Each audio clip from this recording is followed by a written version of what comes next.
a warning?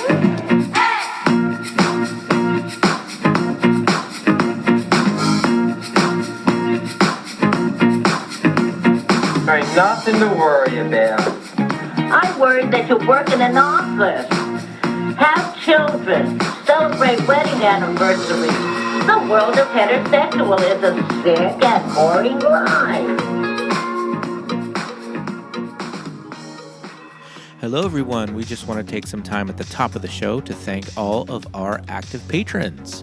Whether you are a Chastity Pariah, Weezer Boudreaux, or Liesl von Rumen, we want to say a great big thank you and hello to all of you, including Benjamin, Michael, Cicely, Charles, Chen Ming, Dana, Lisa, both Jonathans, Teresa, Robbie, Callum, Chava, Kitsch Barbie Clubhouse, Ronnie, Matt, Carla, Megan, Andrew, Steven, Espy, Ashanti, Brian, Deja, Amy, Erica, Anna, our friends over at How Do You Drew, Andy, Kate, Roberto, Daisy, Kelly, Chrissy, Laura, Thomas, Lori, Brenna, Lawrence, Lisa, Alexis, Thomas, Millie, Ben, Mel, Susan, Paul, Jamie, Drew, Genevieve, Dawn, Josh, Aaron, Nick and Shannon, Christine, and Rufino. Thank you so much for being patrons. Join the Movies That Made Us Gay Patreon at patreon.com/movies that made us gay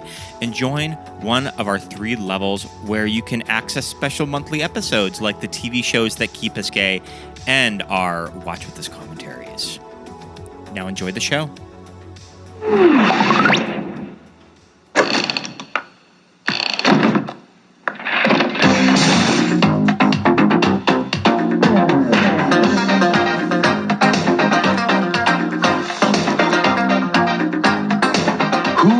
That girl. I got the moves, baby. Who are you? She's beautiful. She's impulsive. She's Madonna.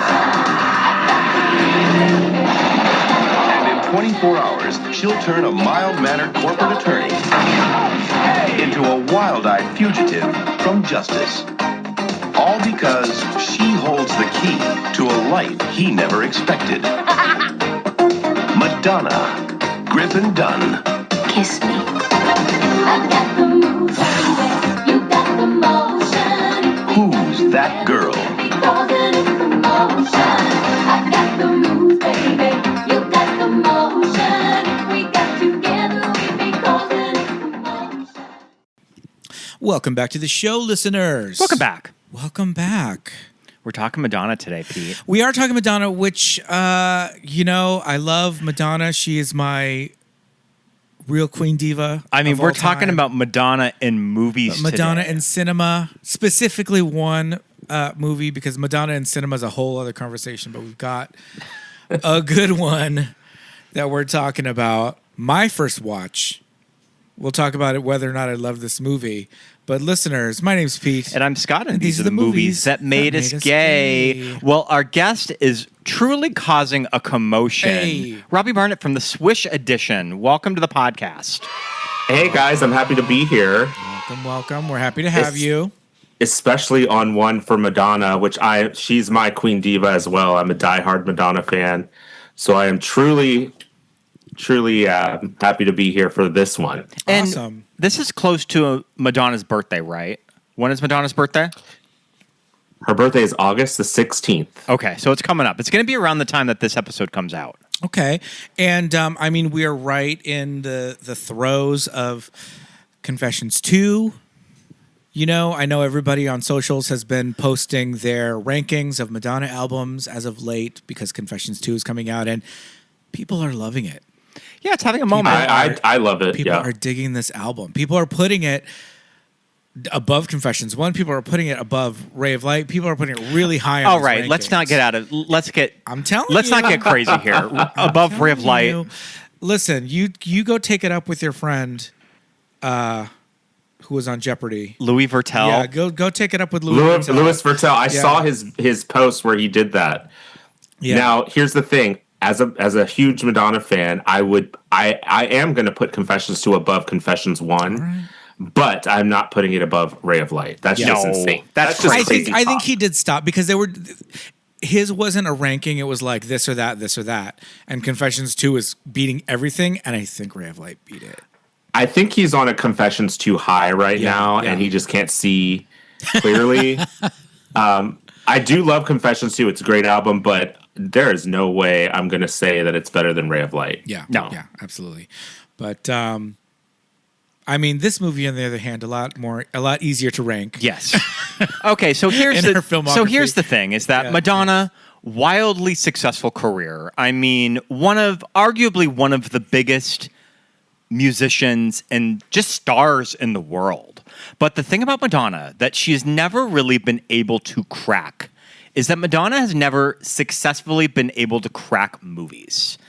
Like, she's come close. Like, she has probably some better movies than people give her credit for. A League of Their Own is one. She won the Golden Globe for Evita, but Evita also a very divisive movie that people either love it or hate it. And just kind of when you look through Madonna's filmography, it's some pretty kooky work. And we're definitely talking about one of those performances today. It is. But you know what? There's other people out there that have worse filmographies than Madonna does. People just like to give Madonna. People like to give Madonna a hard time because she's Madonna. No, absolutely. Yeah. There's always been backlash with her regarding everything, even her status as a pop star. I feel like she got a lot of flack, in the 80s and 90s just for being, too sexy, overtly, sexual in her like image, whatever. But I mean, at the end of the day, here we are in 2026, just released an album to rave reviews, not just from fans.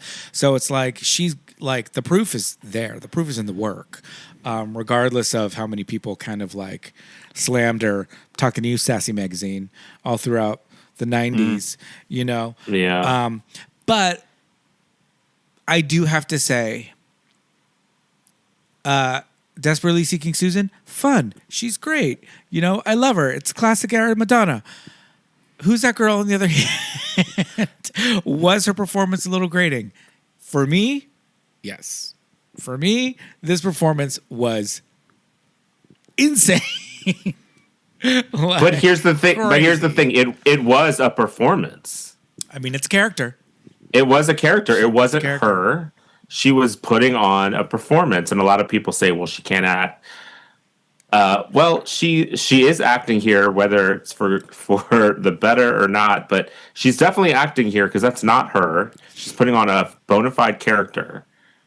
I think my issue with this movie is its tone, because for most of the movie, it's like it's a screwball, kind of a slapstick comedy, but then every now and then there's some real crazy shit going on that you're like, oh, are they going into some like avant-garde, like a Jean Waters kind of territory with some of these things? Maybe it's too satirical, it's too much of a farce, but then it just goes back to like, oh, it's just a normal movie. So I feel like if they leaned more into this kind of like heightened reality, then I feel like for me the character would be more acceptable, because the whole time I'm just like, is she crazy or is she just not all there mentally? I think this person is like developmentally like maybe a little slow or something, because she is doing things that no rational, reasonable person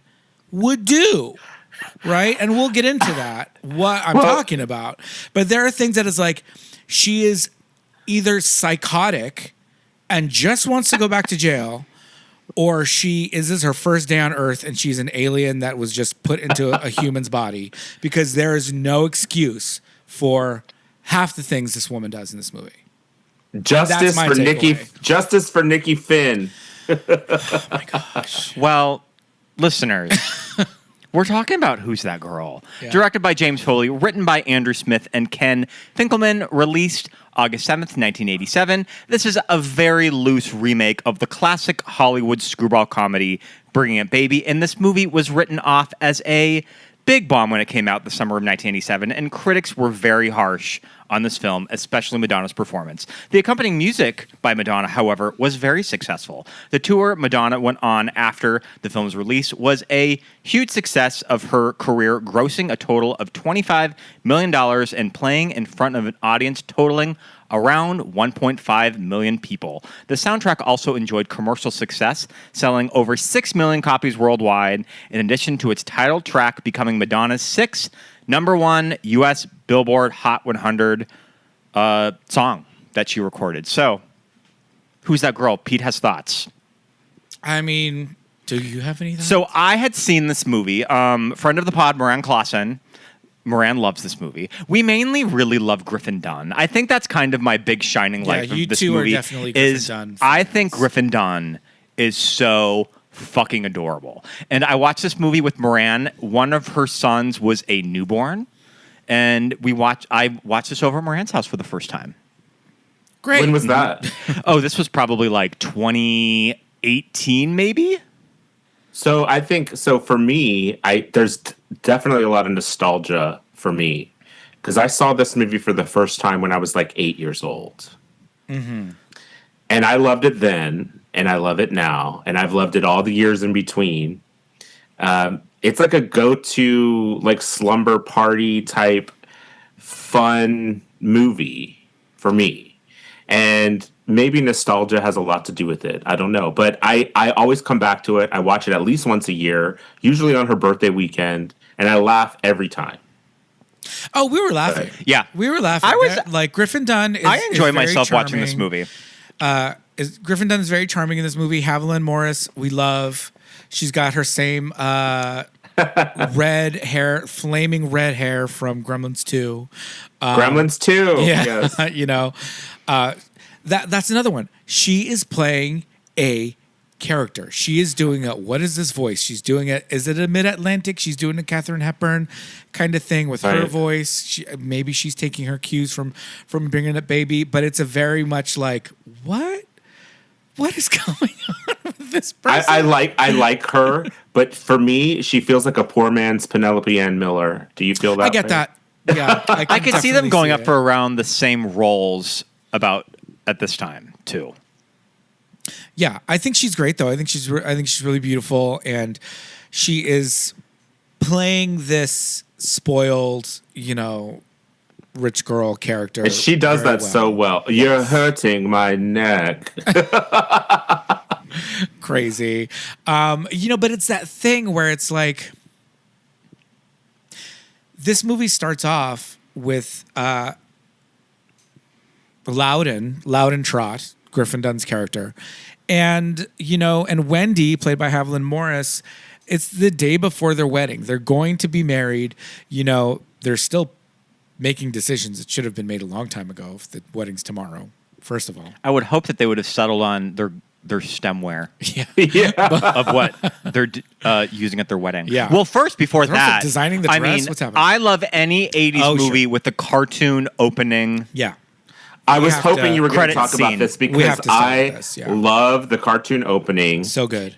Especially when it tells the story of what happened before the movie unfolds in front of us. Well, It gives the backstory. So here's my thing, though. It ended, or it's getting to, it seems like it's winding down, and I was like, oh my God, should I have been paying attention to this? Yes. And then it says 4 years later, and I was like, oh shit, I was supposed to have been paying attention. I was just like, oh, there's little cutesy bootsy Madonna, just like there's a body in a trunk. with a Oh, big now ass. she's going off to jail. No, and I was like, oh shit, I'm knee deep in an edible right now. I don't know what's going on, and I just think it's cute and I love it. But I was not paying attention. Usually, there's been a ton of movies from the late 80s to the early 90s that did cartoon openings. There were comedies, and they usually didn't explain anything. No. They were just there for fun. Yes. This actually explains what happens why Madonna's character, Nikki Finn, is in jail. And the caricatures of not only Madonna, but of the two goons are spot on. Yeah. When you do see them, you're like, yeah. oh yeah, those are the guys from the cartoon at the beginning. I think the artistry of this opening is awesome, number great, one. yeah. And she's like a Betty Boop type character, and I think it's done great. There was one of the other ones that came out around that time that had a cartoon opening that I do love as well was Troop Beverly Hills. Yes, Yeah. yeah. That was the artist that did Ren and Stimpy. It sure was. But that didn't explain anything. It was just for fun, right? But there was a ton of others that did cartoon openings right around this time. Like, I think it was a trend. Christmas Vacation, Mannequin, Ruthless People. They all did it. But I think this was the best cartoon opening. Bring it back. Bring them back. I love it. Also, I mean, this is iconic 80s Madonna. Is it causing a commotion in the beginning? Yeah, it's causing a commotion. In the animated classic sequence? 80s Madonna, this bleached hair and those dark eyebrows. Well, I was like, if somebody wanted to do Nikki Finn cosplay, right?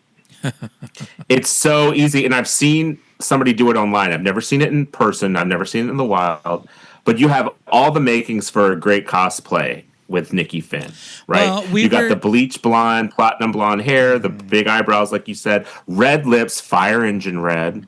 Fire engine red. You got the black studded leather jacket, polka dot leggings, tutu. Like, you're right. She does seem like she was just let out of a mental institution, not prison. Yeah.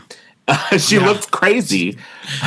Yeah, I mean, she looks like Madonna, essentially. Like, if this wasn't a movie and you just saw these photos of her, you'd be like, sure, that's Madonna in 1987, right? Can we talk about the monkey purse that she had? Did you notice the monkey purse? Oh, I didn't noticed the that she monkey had purse. something like attached to her, and I was like, it was "Is a it cute just a monkey plush-" purse, and Yeah. I want it. Because at first I was like, it's giving like, you know how people have now like just Labubus or whatever Pop Mart big stuff things attached to their bags. I thought it was just attached to her, but it makes more sense that if it was actually a bag. Yeah, I did see it. I was like, oh, she's got like a big 80s Labubu. But yeah, there's something specific about the cut of her hair in this movie, this like bubble. I was curious about not seeing it styled. Of bubble how cut. is it just looking like when she wakes up in the morning? Well, there's a couple of shots in her in the hat where it seems like Yeah, with it's her hair, not as with her hair teased, wet, right? Yeah, the hat's got a little bit of a wet look underneath, and it's just a little bit of a softer bang situation. There's definitely a lot that can be said about her hair in particular in this movie. The wet look is working for her. Love it. Now, the other times, there's times where I'm like, is that a wig or not? And like, you can see roots. You know, I know wigs today can have roots. I don't know if they did then, but there was something going on with that hair. It was you'd have crazy. to go in with the Sharpie and do it yourself in the 80s, probably. I think that's her real hair. I think it's a real hair. But I think it is too. They just like sort of like got an afro pick and just picked it out. Yeah, just teased, just very, very teased and styled. I mean, one of the most important things about her hair in this movie is that it is growing out of her hair this color because on the day that she was released from prison after being incarcerated for 4 years, her hair is that same platinum. Maybe she was having one of the Lady Guard sneaker and peroxide or something. Yes. Yeah. We love the fabulous Butch. Oh, yes. Prison guard. When she's fierce. Am I free now? Yeah, you're free. Good. And she punches her right in the face. Yeah. And she says, get her back in here now. See? And the other one was like, do you want her back here? This is my thing. You're released from prison and you strike a prison guard in the face. Clearly you don't want to go home. Because in what universe are they just like, yeah, let her go. It's fine. We don't like her. We don't like her anyway. She can go. What? That is at the beginning of the film, and they let you know exactly what kind of movie you're in for. It's a movie that is no rules, ramped up to number 11. You know what I mean? It's just one madcap adventure after another. Yeah. I think the issue for me is that like Griffin Dunne like grounds it too much. I don't know. There's something about like his character. He's just playing it so real and she's playing it so heightened that there's like, I don't know. It needs to like, is it Earth Girls Are Easy or is it just like a rom-com, you know? And I feel like it just is trying to just be a rom-com, but then also there's just this crazy over-the-topness that just comes in every now and then. It throws me off. Mm-hmm. So we also have to mention right off the bat that this is a John Peters and Peter Guber production. Do you know anything about just the production history of... Did John Peters just really want to make a movie with Madonna? I don't know who John Peters is. I know who James Foley is. John Peters produced the Richard Donner Superman. So okay, listen. So Goober Peters, they're a production partnership. Peter Goober is one person, and John Peters is the other. So that's kind of confusing. Yeah, there's like Peter Goober. Did I say it right? No, you did. You said it right. Yeah. So they're typically credited as a Goober Peters production, right? They produced The Witches of Eastwick too. They produced Witches of Eastwick. They produced I love that. The original Christopher Reeve Superman movies. They produced The Wild Wild West.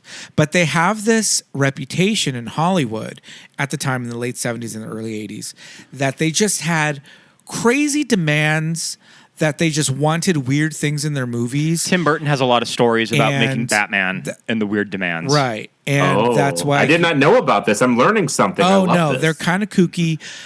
Is it John Peters? John Peters. John Peters is the one that he had any sort of background in the film industry. He was Barbra Streisand's hairstylist / boyfriend, and he just got a producing credit on a movie and took off and never looked back and was just a menace on Hollywood for 25 years. And I guess there's this thing. That's my dream job. There's this legend that these directors, from Tim Burton to Kevin Smith, say that he always, if whatever kind of movie it was, he always wanted it to end with a giant spider attack. And all these directors were just like, no, we're not doing it. It makes no sense. We're not going to have this giant spider in this movie. And it finally came true in The Wild Wild West with Will Smith and Kevin Kline, which was like this historic financial bomb and ruined, all these people. And after he finally got his wish of the giant spider attack. And so this is a Goober Peters production. And so that we have these questions about, whether or not they had these crazy They had these crazy demands on the production team in this movie. Like, we got to have a fucking puma in here. The mountain lion reeks of John Peters. Just wanting to have a wild I'm cat. so glad they had the puma because Murray kind of makes this movie. Oh my gosh, the fact that they kept referring to it by its scientific name was killing me. Patagonian Felis. Congo. There was a Patagonian Felis Concord in this car. Oh my gosh. But it's also just a mountain lion. But it's just a mountain lion. Yeah. Yeah. I love how Madonna names it Murray, and he's like, Murray, what? She's like, how about Murray the tiger? He's like, what do you mean? She's like, well, if there's only, because he said there was only 4 left of them, it's supposed to be like not just a regular mountain lion, like some kind of endangered species. There's only 4 left. She says, well, if there's only 4 left, it's not like you'd add another Murray. I love that mentality. Like, let's name it Murray because there's no other Murrays out there if there's only 4 of them left. Yeah. I even looked up Murray. He's not been in any other movies except for this movie. Oh, good. Well, I think that does not need to be. I think there's a number of mountain lions that they use too. So the behind the scenes footage of them filming with this mountain lion is kind of harrowing, and probably a mere feet from the camera, they have just sniper rifles to use on this cat if anything were to happen. That part was crazy. And but you know what? Madonna looked like she got pretty close with this cat. Yeah, she's comfy with it. She looks pretty comfortable with this. Well, she has some practice because in the Like a Virgin music video, she's in the video with a lion. Remember? There's an actual lion in that music video. Is Like a Virgin the one on the gondola in Yes, Venice? in Venice. Okay. Yeah. Crazy. I know we don't rewatch that one nearly enough. It's not on our nightly drunken YouTube music video. Hey, you do a nightly drunken YouTube too? I love it. I'm gonna give you a high five from here. I love doing that. It's so much fun. It's like a gay must do. And we'll definitely go through the greatest hits of Madonna's music video catalog. Well, I'd have to say, I think we're very specific when it comes to Madonna videos. We don't usually go back as far. I don't know if we play the "Who's That Girl" video a lot, even though I kind of like that song. What's my favorite one? That song is so good. Yeah. It's really well, this is also from Madonna's Spanish inspired era, right? Era she had of her music. La Isla Bonita that released as a single earlier that year. Then she did "Who's That Girl," which has Spanish in it. The pronunciation is terrible, but it's fine. Is it? my gringo ass didn't know the difference. Yeah. She says señorita. But La Isla Bonita is having a moment right now on TikTok. I don't know if any of you have seen it in any videos. Kids are just using it in videos now. And I went to just post a reel and it was really high in the suggested songs. And I've never good even for Madonna. I've never even that. searched it. So that just means it's in the algorithm. So it's one of the kids at work was playing it when we were closing. I was like, your kids you're discovering Madonna? Okay. Well, you want to know what's funny about that is because I did learn recently that La Isla Bonita is the first video of hers to reach 1 billion views on YouTube. Oh, interesting. Who's and I thought I love that song, and that's in my top 5. But I was like, wow, out of all the songs and videos Madonna's had, that's the one that reaches 1 billion views first. Yeah, that's very interesting. Benicio del Toro in that video? No, yes, he is for a minute. Yeah, I was gonna say he's one of the people dancing down in the street. Yeah. Oh, that's funny. Yeah, it's definitely one of my top 5 Madonna songs. And you know who directed the video?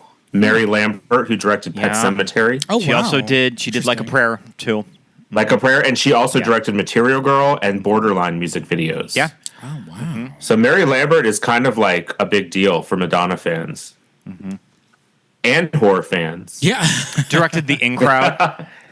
I remember seeing that in the theater in 2001. What's my favorite Madonna video in the Peep Show? Open Your Heart. Open Your Heart. You really like Bad Girl. Oh, I love Bad Girl. Did you get to go see the Celebration tour? I did. I sure did. Pete got really excited when she started to sing Bad Girl. Well, her daughter was playing the piano on that one. Yeah. Mercy, her daughter Mercy. Yeah. I mean, it was just because I was expecting the show to go in a chronological order, which for the most part it did, but that was early on in it, at least in our set. So I was like, oh, holy cow. Not only was I not expecting the song at all, I wasn't expecting it that early in the show. So it was really cool. I like that. Well, I was glad she did it because she doesn't do that song live often at all. Yeah, that's what I'd heard. Well, it makes you think that she just really likes that song. And I also love that she did a full production number for Die Another Day, which makes me think Madonna just loves that song and she doesn't give a shit if you don't like it. Well, you know what song she tortures fans with is that damn Candy Shop from the Hard Candy album. She would sing that and we were all just like, girl, we are not into this song at all. I think Hard Candy's my least favorite Madonna album. It's in my bottom tier for sure. I think if it's not my least favorite, it's down there. Yeah. All right, so let's see. We get the setup of Louden. Is that how you? Louden. Not Louden. Louden. Clear. Yeah. Yeah, because remember there was that joke where he was going into the hospital because he was having a panic attack, and she was pretending to be his wife, and the nurse says, "What's the patient's name?" And Madonna said, "Louden," and the nurse said, "Louden what?" And she said, "Clear." And you know who that nurse was? Jerry Seinfeld's mother. Yeah. There's a lot of people in this movie. I think we should go through later on we should go through some of the lesser people in the cast because you will be surprised at who's in this movie. I mean, the Seinfeld Chronicles did, to much people's surprise, actually start in the 80s and not quite 1987. So she was just coming off of Alf. This is Liz Sheridan, where she played nosy neighbor Mrs. Achmonic. So yeah, Liz Sheridan famously had a romance with James Dean, according to her. Oh, well, I hope it's true. Yeah, I'm sure it's true. We love Liz Sheridan. So yeah, we get... this movie does have a great cast. So I love Griffin Dunne. I've just recently picked back up his book, his memoir that came out a few years ago, and it's really good. I'm enjoying it. You want to tell the listeners a little bit about him because he's kind of a famous family, part of a famous family. Yeah. His father is Dominic Dunne, and Dominic Dunne was a film producer, screenwriter turned journalist, true crime journalist. Griffin Dunne's aunt is Joan Didion. which is That's cool. that always comes up whenever people write up anything about Griffin Dunne, is that his Aunt is Joan Didion. Just kind of the showbiz industry family. Yeah. And sadly, his sister was Dominique Dunne, who was in Poltergeist, who got killed by her ex-boyfriend. In broad daylight. In broad daylight. Sort of traumatic situation. And they were in court for a long time dealing with that, the ramifications of the killer. The killer got free and all. It was a whole big thing. It was kind of depressing. He went to prison for a few years, and he ended up getting released, and he pretty much went right back to working as a chef. I think that he ended up changing his name and moving out of L.A. too. Yeah. And that's all what led Dominic Dunne to become true crime kind of correspondent. He was there every day in court. The whole thing is just tragic, and I feel bad for Griffin Dunne. But before he did Who's That Girl, he was in a couple of movies. He did After Hours. Did you see After Hours? We've talked about After Hours. We have talked about After Hours on the podcast. That's not one of my favorites, though. It's one of mine. I love Griffin Dunne in After Hours. I think he's so good in that movie. I mean, famously, his biggest work is American Werewolf in London. American Werewolf in London. Yeah, for sure. Director of Practical Magic. He was the director of Practical Magic? Yeah, he directed Practical Magic. Yes. I did not know that. Favorite of mine, Addicted to Love with Matthew Broderick and Meg Ryan. Did he direct that too? He directed Addicted to Love. Always a favorite of mine when I was a kid. So he was in My Girl. He played the summer school teacher, the writing teacher. That Vita was had a crush on, which is funny because when I watched Who's That Girl when I was a kid, my mom watched it. She thought that Griffin Dunne was cute. I think Griffin Dunne's adorable. As an adult now I do, but as a kid I was like, oh, he's just some guy with glasses. But as an adult, and I'm kind of into nerds, I was like, yeah, he's cute. I feel like his hair in this movie, it's definitely giving him this 80s yuppie kind of financial planner vibe, which is his character. But I personally like it a little bit more shaggy, the American Werewolf in London, and to an extent After Hours. It's After Hours is a little in between these two characters as far as his look. I think in this movie his look is the and it's the character. It's Louden. Louden is uptight, he's kind of, would we call this a marriage of convenience? I don't think that he's in love with Wendy. I don't know what I think he's just so wound up that he just is doing whatever somebody else tells him to do. I think that this job means more to him than this pending marriage does. And I think to get forward in this job, the boss, Simon Worthington, was just this is, these are the things you have to do for me as an employee. And I think it just kind of fell in his lap, this thing with Wendy, right? For me, this is the headcanon that I'm coming up with. Because I don't think either of them are in love with the other.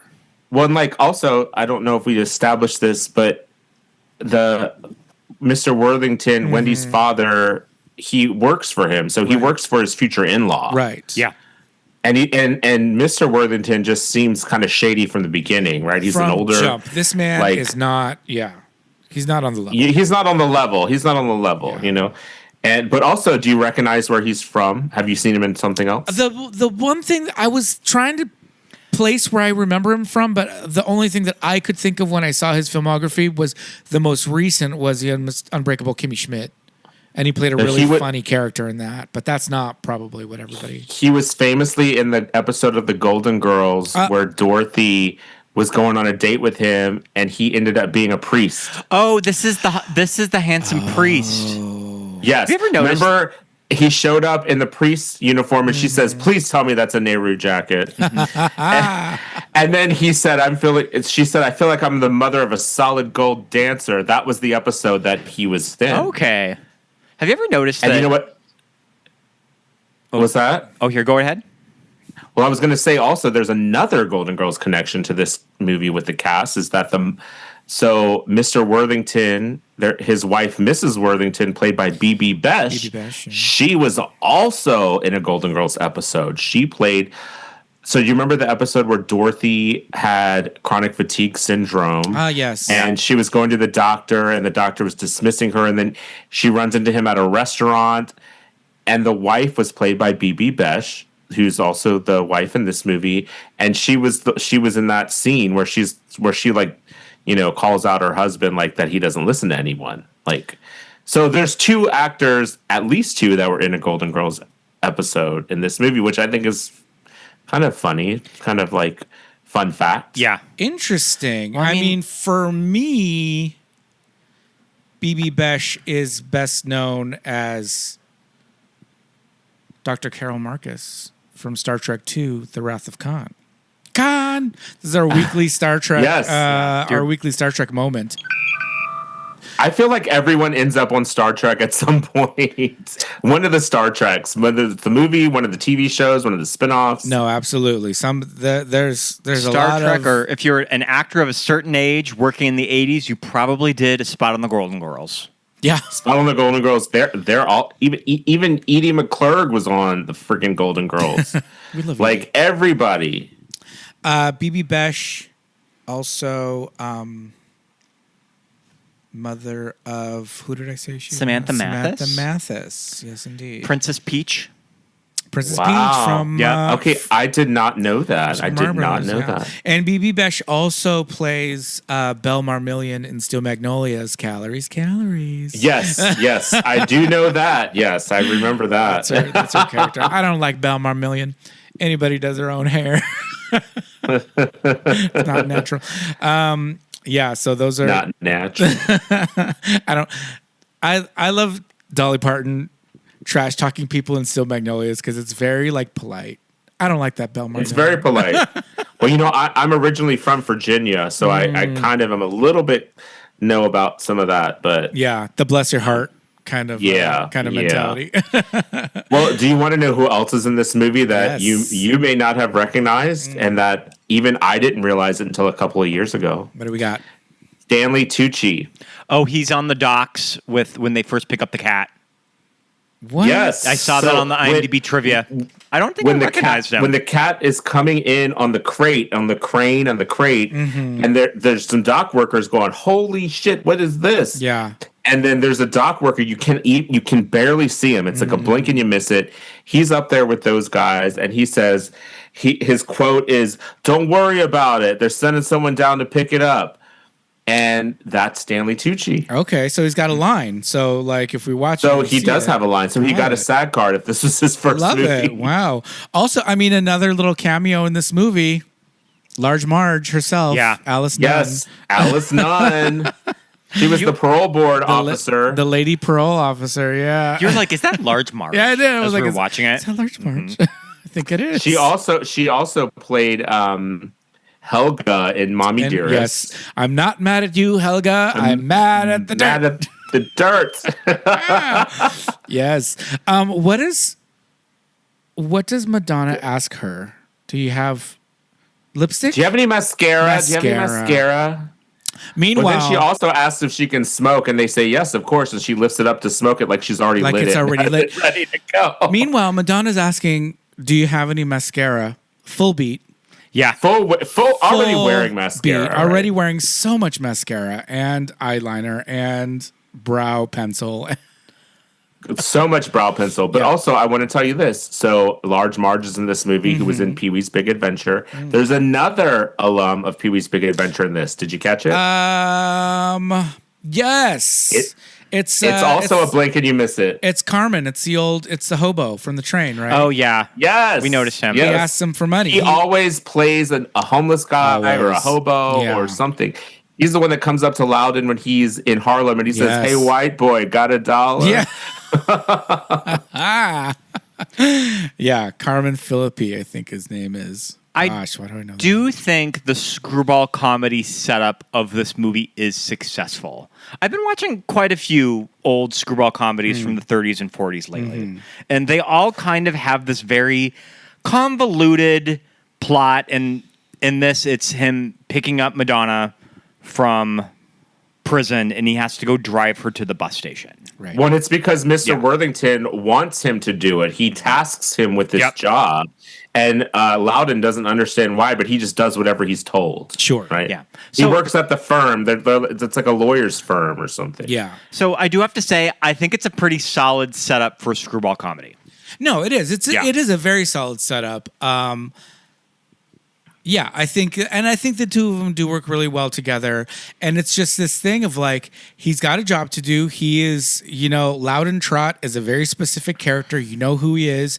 He is driving his future mother-in-law's Bentley? Rolls Royce. Yeah. Mommy's Rolls. This is definitely the Cary Grant character. Oh, yeah. Of one of those old movies. He is such a Cary Grant character, but here's the thing. Madonna is not a Katharine Hepburn. No. Not at all. I don't know. She's doing like a Judy Holliday from Born Yesterday, if you've seen that movie. Okay, yes. Yeah. The very That's what she was trying to do. Yes. And also another movie this is based off of. You did mention Bringing Up Baby, which, yes, definitely 100%. But you know what else it's referencing is the movie with Barbara Streisand and Ryan O'Neal called What's Up, Doc? Yeah. Where a zany girl meets a straight-laced guy and he has a fiance. Yeah. There's just no cat in that movie, but it's the same setup. Yeah. I'm just thinking as I'm watching it, he's got this task. He knows what he needs to do. He's got to A, take this woman to the bus station, which should be the easiest thing on his list today. And then B, this exotic animal that is in the back seat. That's a little car too. Well, I think Rolls are kind of big-ish, well, and but it's kind of insane to have a line. I'm going to call it a tiger. That's what people call it. It's not a tiger. But people in the movie keep calling it a tiger. It's a big cat. Yeah. It's insane to have that in the back seat of any car, let alone a Rolls Royce, in a cage. How did they get that crate in the back of that car? There is no way. Like, there are so many things that are not explained in this movie, but you just go with it because nothing has to make sense, right? I mean, Nothing the car's a convertible, I think. It's like one of the things that made the least amount of sense to me was like when the car was left kind of abandoned and he finds it after the hospital and they're taking the tires, they're stripping the car, they're spray painting it, they're doing all this stuff. Yes. He's like, hey, stop. And these men do nothing, right? If you were, I don't know from New York, I don't know from Harlem, I don't know how the hoodlums would have acted in the 80s, but I feel like if you attempted to interfere with someone, they would have shot you. They would have shot you or beat you to death with the crowbar that they were using, right? They're just like, oh, shut up. So I am from the East Coast, and yes, that's exactly how we would have done it out there. So this is an indicator of the heightened reality of this movie, right? Well, the next thing that should have tipped me off was when the thugs fell into the Hudson River from and then like 10 stories up. They come back later dressed up in seaweed and spitting out fish, right? Spitting out fish at the door of the apartment, like how many floors up? Okay, now I get it. Of the bed and kitchen shower that Wendy was having. Now I get it. Kidnapping the bridesmaids. Oh my God. The bridesmaids tied together. Now it's Mel Brooks territory. So Pete, this is so funny because when I was a kid and watched this movie on HBO with my brother. Yeah. I was 8, he was about 6. We would watch this movie on HBO. I had no idea who Madonna was, but I loved this movie. We didn't know what it was called. We called it the movie where the ladies are tied together. It's the movie with the ladies are tied together is on because, we had HBO. HBO would replay stuff 1,000 times back then. Yeah. And Who's That Girl was on a lot. Yeah. And also, that scene that you were talking about where the vandals come in and start stripping the car. Glenn Plummer is one of those guys. I don't know if you know who he is. He was in Showgirls. He played like the guy that was sort of with Elizabeth Berkley for a minute. The one that's he's in Speed. Yeah, he's in Speed too. He's the one that has the great line in Showgirls where everybody got AIDS and shit. Oh, sure. He's one of the guys stripping the car. That's funny. He's one of the guys. He's the one wearing the leather little hat. Sure. Oh shit. And he's in Speed. Yeah. He steals, Keanu like flags him down, and Yeah. Keanu takes the car. he commandeers the car. Yeah. Yeah. That's Yeah, funny. that's oh him. my gosh. I mean, Pete, you bring up a good point Yes. of this being a John Waters movie. Could you imagine at this time if John Waters just would have been offered Who's That Girl? Like, he Yeah. probably could have made it work. He'd never done a screwball comedy. Yeah, and I could see him probably working really well with someone like Madonna, Yeah. too. I think so. Well, as a Madonna fan, I will say this. I'm not like going to defend her on everything. I think that she is very hard to work with. Yeah. And what I do know about the backstory of this film is that she would always be fine with the first take. Right? Yeah, that's what Griffin says in Yes. interviews. She's a Yep. one-take She was wonder. fine with the first take, which is not always going to be the No, thing, right? yeah. And the director was James Foley, who was the best man at Madonna and Sean Penn's wedding Oh, boy. in 1985. Oh, boy. So he was friends with Sean Penn. He directed the movie At Close Range that came out in 1985, I believe, starring Sean Penn and Christopher Walken and Chris Penn. He directed Madonna's music video for Live to Tell, Papa Don't Preach, and True Blue. Yeah. Ooh. So Madonna knew this guy. She's the one that brought him into this. Okay. So James Foley was brought into this by Madonna. And guess what? Another fun thing about James Foley, guess what he directed more recently? I'm looking at his thing. He's got the 50 Shades The sequels. 50 Shades sequels. Yeah. Darker and Which is- Freed. Looks like he's done a lot of TV. Wow. Yeah, Billions, Wayward Pines. That's interesting. I did not read that What up a on weird him. career. So James Foley has also said, like, okay, I think this movie does work. I think it works. James Foley at the time said that, maybe he was faulted as being a weak director. He wasn't really seasoned as a director, but he was faulted a lot. But I think the movie does work. I think looking back at it now, all these years later, I think it holds its own with other screwball comedies of that era. Oh, absolutely. I think what Yeah. works. I don't think there's anything wrong with this No. movie. Yeah. Like it was unfairly panned at the time. Like there are other way worse movies back then.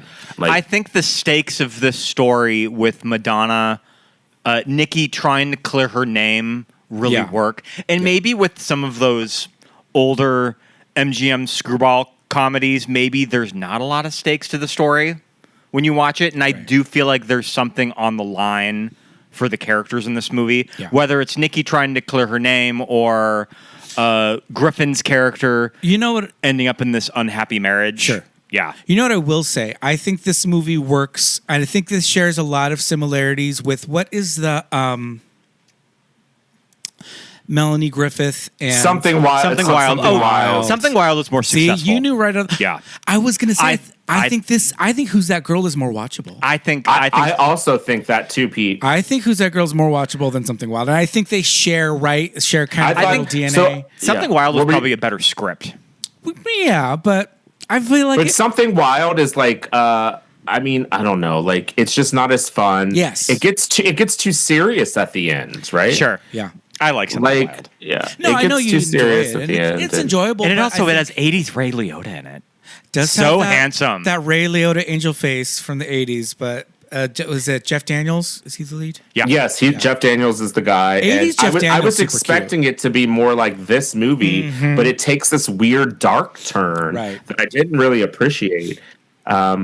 Yeah, so I think this movie has something more in common with those '80s kind of fun movies that we love, like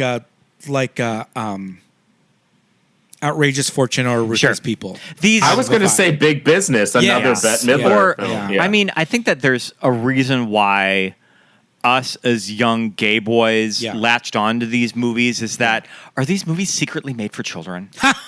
I don't know. Like, I mean, to be fair, I'm giving Madonna a hard time in this movie. This character is off the wall. But Big Business is one of my all-time favorite movies, and Bette Midler. Oh, girl, me too. Bette Me Midler too. is out of control in that movie. Yes, the rich Sadie. Oh yeah, she's Rich out of control. Sadie is off the hook, and I find 0.0 faults in that movie. But Okay. I watched it when I was 9, right? Right, And so you have like yeah. these rose-colored glasses. So if I were to about it, watch right? that, if I had never seen Big Business and saw as an adult for the first time, I would probably be doing the same thing. What is I'd probably be like, happening? what is this nonsense? Yeah. But here's the thing. Don't you think that country Sadie from Big Business and Nikki Finn from Who's That Girl could be like besties? Oh, absolutely. Oh, yeah, definitely. Yes. Yes. Because you know what? Nikki Finn is a street smart New York girl. Well, she's from Philly, but she's Right, in New York right, in this yeah. movie. And then country Sadie wants to be a New Yorker. Yes. And I think Nikki Finn could have taken her under her wing, and that could have been a great movie together. Absolutely. A girl, what do you call those? A girl pal comedy? Yeah. they both like fine things. They accidentally murder a She pimp, wants to wear and then they're on the designer run. clothes. Yeah. Oh my gosh. But no, yeah. But Bette Midler doesn't like Madonna, so they would have never oh done my that movie gosh, together. right? Yeah. Bette Midler doesn't like anybody. She's got No. And I love Bette Midler, but I know She that got she's beef. like she doesn't have time for it. She doesn't have time for she's got beef with them all, but you know, if they work together, yeah, maybe it would have been a successful outing, much like successful in our eyes, like Outrageous Fortune, where even though they didn't really get along, Bet and It's Shelley it's Long, chemistry. Shelley- Its the whole chemistry Shelley still Long works, though. thing, yeah, but the chemistry, right? Exactly, Scott. But look, here's the thing. This is where AI can come in, right? Let's let AI make Nikki Finn and Sadie Shelton, I'm sorry, Sadie Ratliff. Sadie Ratliff, yeah. Sadie Ratliff and Nikki Finn come together in a movie. I want to see that AI Right. concoction. Or we could just do a graphic novel. Somebody could draw something up. But yeah, I think the tone does fit that kind of 80s. You know, the comedies were big and they weren't afraid to put money and production Right. value. The location Yeah. filming of this movie, of how much of downtown Manhattan they had to close down. Oh my god! That shot of the mountain line scenes coming, are crazy. That shot of the mountain line jumping off the building and then just jumping out a running window, down yeah. the street as Madonna is like chasing after it. It's like that is okay. some So I movie wanted to making right mention there. that scene. That scene is very famous of Madonna like taking off her heels and running down the street, and then Murray chasing after her. And she looks like a feral she-wolf running down the street with no shoes on, with the cat chasing after her. That is a famous scene from this film. Yeah, just in pop culture, it's become like It's tied so to good, Madonna, and like you might not even know the film, but Right. you've seen Madonna getting chased by a big cat down Manhattan. Like there Taking off are those pumps. gays that have gone down there to find that street, and Oh they my reenact gosh. that moment. I I've love seen it. videos. I love it. I think in one of it was the Night of 1,000 Madonnas, like redo, where they kind of gave everybody a second chance. Yeah. Aja wore a similar. It wasn't the exact look. I think it was that from a tour. Okay, so that was but she wore the red mini skirt. that was season 9. Okay. Oh well, it was an All Stars. Wasn't she doing La Isla Bonita? It was an All Stars. Yeah. Okay. Maybe she was doing full on La Isla Bonita, but it was kind of giving this energy because it was the red skirt with the layers. I think that it's season 9 because Valentina does the sex book. Oh, maybe you are right. Yeah, I think it's season 9. That was and I awesome. think that her reference was La Isla Bonita. Okay. I think. All right. But this era of Madonna, though. Yeah. We always, I don't know if you watch Drag Race, but for the Madonna unauthorized musical, it's not rusical. It's is musical. You're right. This is the Gigi Good hair Yes. that they give her. Yes, and we'll post images of Gigi Good in this wig, and it's the giant bubble. Gigi Good, really good in that Platinum. challenge. That I think She won people always say like how robbed Jen is of Yeah. that, but I don't know. Gigi's kind of a serve in I that. wanna rule the world. All right, we're done yapping about Drag Race now. No, I did watch Drag Race for several years, but I have not kept up. There's It's so hard much to of it keep now. up. Yeah. Hard to keep up. But the Night of 1,000 Madonnas famously Iconic. was botched in season 7 because they all brought 4 kimonos. kimonos. Wait, I think I watched season 7. What? Who was Violet Chachki in that season? No, that was It a was different Bob's season. It was Bob, the drag queen season. But- So, Oh no, I watched it, and I remember that. Too many of them were wearing Thorgy the Thor- Nothing Really Matters kimono. Thorgy Thor, Kim Chi, Naomi. Naomi Smalls, and Derek Barry all had kimonos. And I think there's a In story. Yes, I remember Night of that a season. Thousand Who's the one that Emmy winning makeup artist now? Layla Queen. I think that Layla said that she Layla also brought a kimono. also brought a kimono. But she had been eliminated by the time the episode happened. So. And that's not even like one of Madonna's most iconic looks. No, like so random. Running to the kimono. So weird. I mean, why are you running to the cultural appropriation, Madonna? They're trying to think outside of the box and reinvent the wheel and all of that when it's just throw on some fishnets. You could do and a red tutu and a leather jacket and just do Nikki Finn. Do Nikki Finn. Yeah. Don't forget the monkey purse. Another thing I love about this movie is that running gag with the I had her in my cab once. Did that you guys was not so love that? weird about the mother. How do you know? No, it was about Wendy. It was Wendy. Oh, was it about Wendy? Oh, okay. It was about Wendy. I thought it was about Mrs. Worthington. Okay, it was about the first time was when Louden was in the cab from the hospital trying to go to Harlem to meet up to find Madonna. Right, and he said it's a and the guy in the cab was kind of like he knew the address, a standard New York cabbie. Yeah, and then Loudon mentioned that he was marrying Wendy Worthington. And he says, Wendy, you? No. And he says, how do you know Wendy? He says, Wendy from Scarsdale. I had her in my cab once. Yeah. And he said, just because you happen to have given her a ride doesn't know you mean you know Wendy. And he says, I didn't say I gave her a ride. I said I had her in the cab. And you're like, what? And then like later on, there's another really old cab driver. Mm-hmm. It's like a Rastafarian that is driving them to where the UPS truck takes them, and it turns out to be Wendy's like townhouse. Mm-hmm. And the cab driver is like, "This is where Wendy Worthington lives." And Griffin Dunne, Loudon, is like, "How did you know?" And he says, "I've had her in my cab once." And then there was an old guy later that does the same thing. It's kind of, I think it's genius. That the funny. police, I think the it's police funny. commandeered the last cab. That guy. I love a good running gag in a movie where it pays off if you're paying attention. So listen, this just means that this character of Wendy Worthington she's layered. She's a fully developed woman. This character could have been throwaway, but and there's she's a lot going on. Yeah, you know what I mean. We have to talk about the UPS guy. You know what we do? That body on that UPS guy. Buck. So here's the thing. Buck is so cute and hot, and I had to look him up because I'd never seen him in anything since. Oh and my you know why? goodness, he died. Because he died before this movie even came out. What the hell is Wolff Parkinson syndrome? I think it has something to do with like regular Parkinson's? something with your heart. It's not related to regular Parkinson's. Okay. It's something to do with like you have like another valve in your heart or something, and He died the same year this movie was released in April. When was this movie released? This movie was released in August of '87. Oh, damn! So he died before the movie was released, and he was only 27 years old. Wow, James. Ditz's body is insane. Anytime you see an actor from the '80s that passed away earlier before your time, you're just like, oh, AIDS. But no, that seems like oh my god! Yeah. I immediately thought AIDS. He died in '87. I was like, it had to have been AIDS. And when I saw this, and he was all muscular and all that, you're like, ooh, gay. But then here's the thing, though. Sometimes, and I don't mean to be cynical, but sometimes when somebody did die of AIDS back then, the family wanted to say they died of something else. Oh, so true. So they threw in like other things. Yeah. So who knows? Yeah. Right? Yeah. That's so interesting. He's only in a Talking Heads video, Burning Down the House. So we'll have to watch that. I wonder if Hot Resort. I wonder if he just worked as a fitness model. Yeah. Hot Resort looks like a 1985 sex comedy. Bronson Pinchot.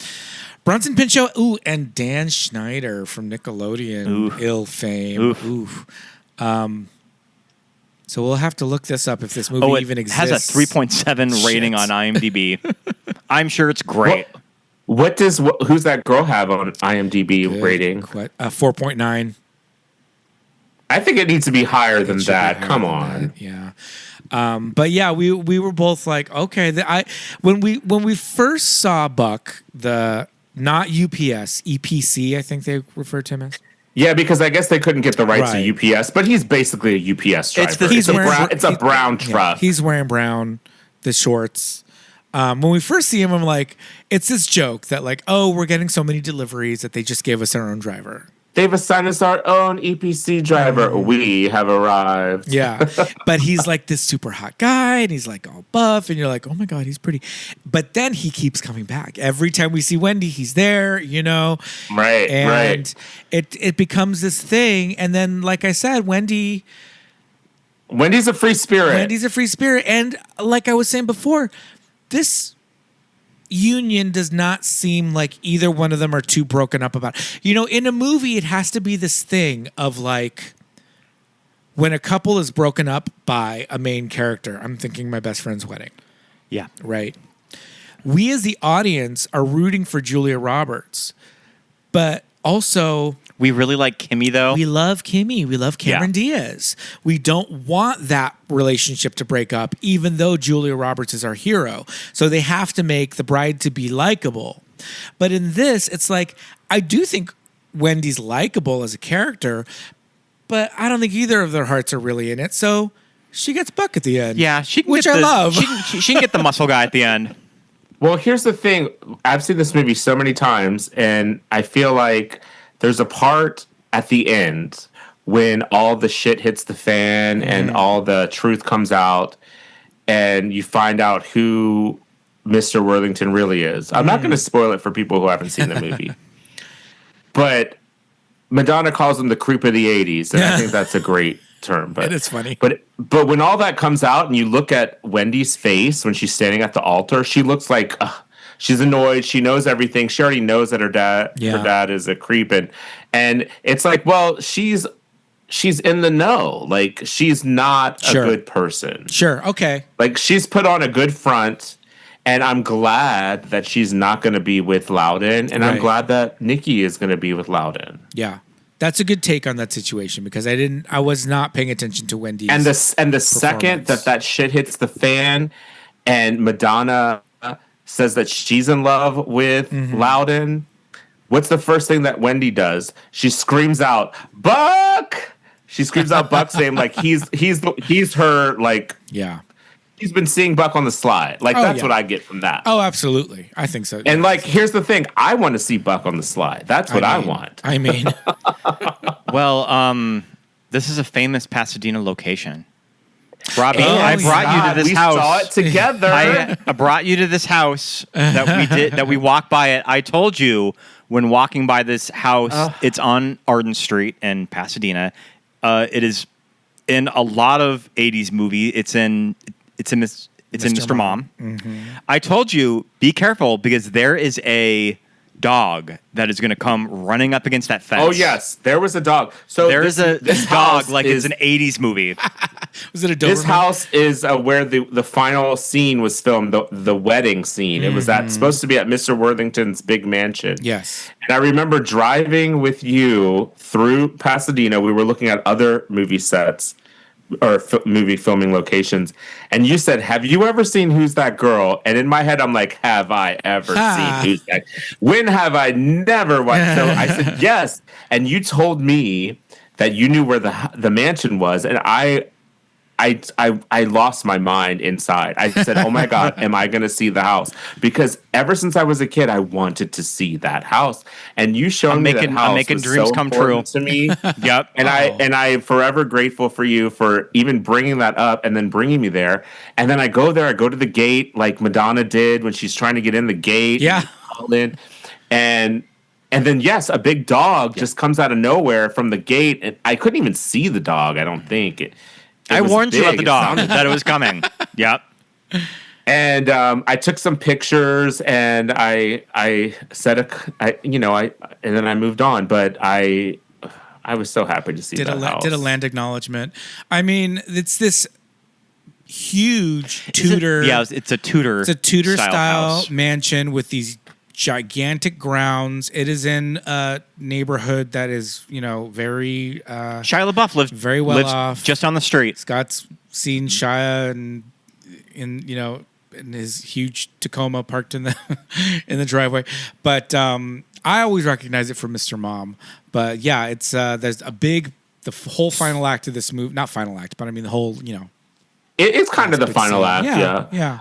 What movie? What in Mr. Mom, was that the house that they lived in? It's the boss's house. It's the boss has this. Her boss has this event for all the families. It's like an outing, and they do this like little obstacle course, and it's for all the employees, which are the like dads, to bring their families and go. But as she's like the mom, she's like, I'm not going to do it. It's like just for men. And so they have Michael Keaton run the obstacle course. It's probably all set up where all the wedding chairs and, where the ceremony was happening. But yeah, it's the exterior. We have looked on Zillow to see the interiors. It does look a little tacky, but I think that like a diplomat lives there or something. Could buy and sell all three. Yeah. Well, I love that end scene where Madonna comes through the window at the second floor, and because they're having the wedding, and the priest says, if anyone objects, and Madonna comes out the window and she screams, yeah I object. And it's so like, what? And then she says, the bride's groom is a murderer and an embezzler. And she lists all this other stuff. And then she says, and the second reason, the groom is in love with me. And everybody at the wedding goes, no. I did love that. The reactions from the audience was very like Muppet Show. I loved it. BB Besh, when he pulls up in the car and she's just like, my car. And it's totaled. And it's crazy.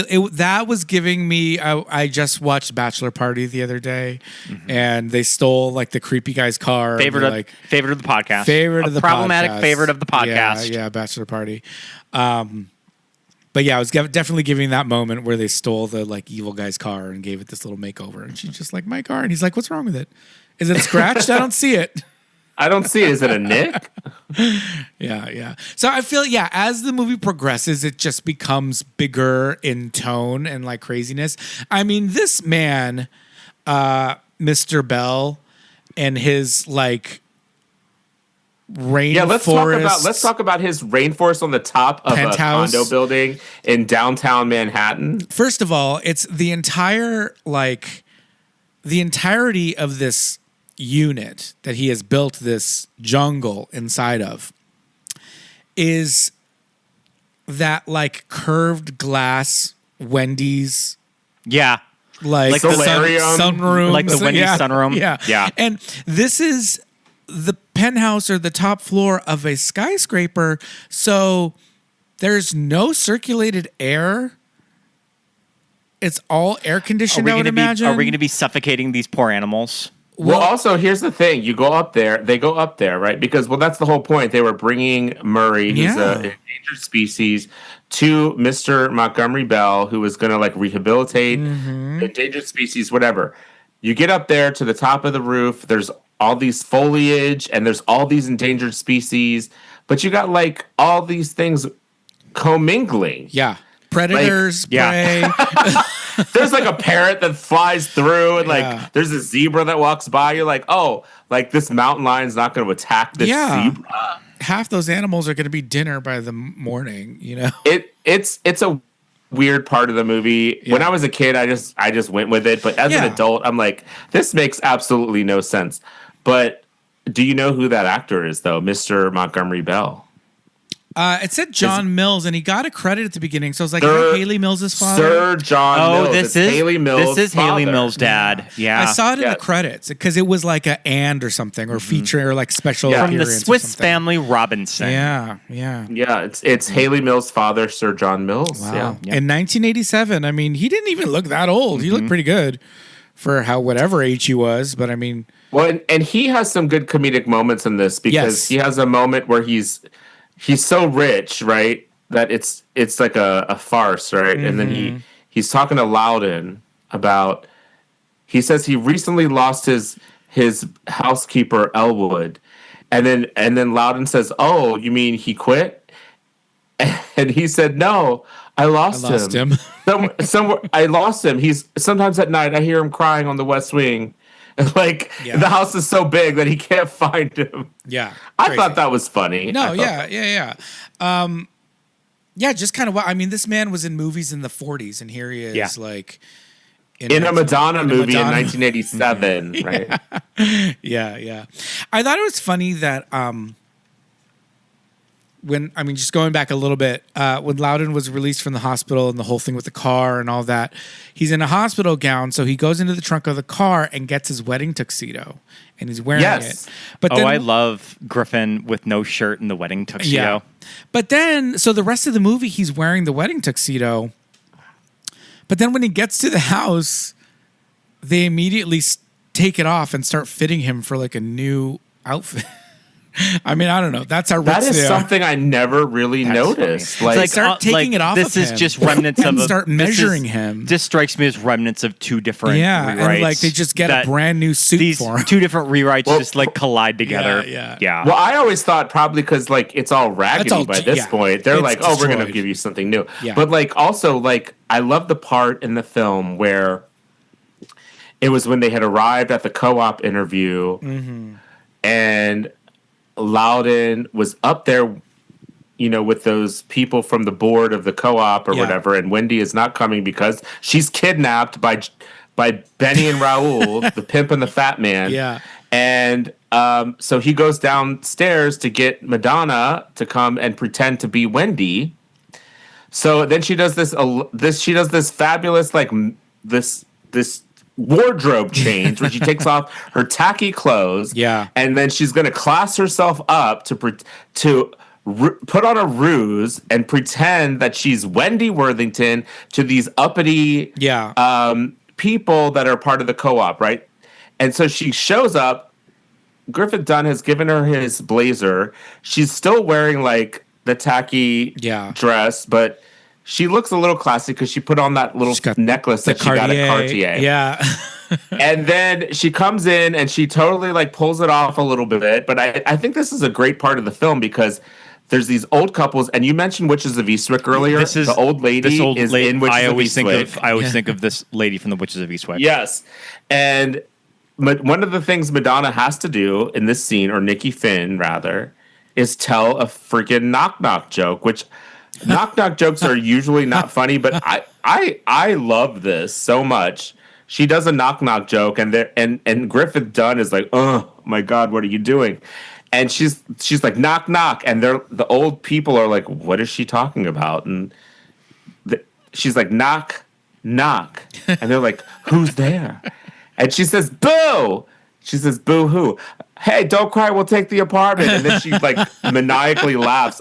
I think her reaction is so funny to me.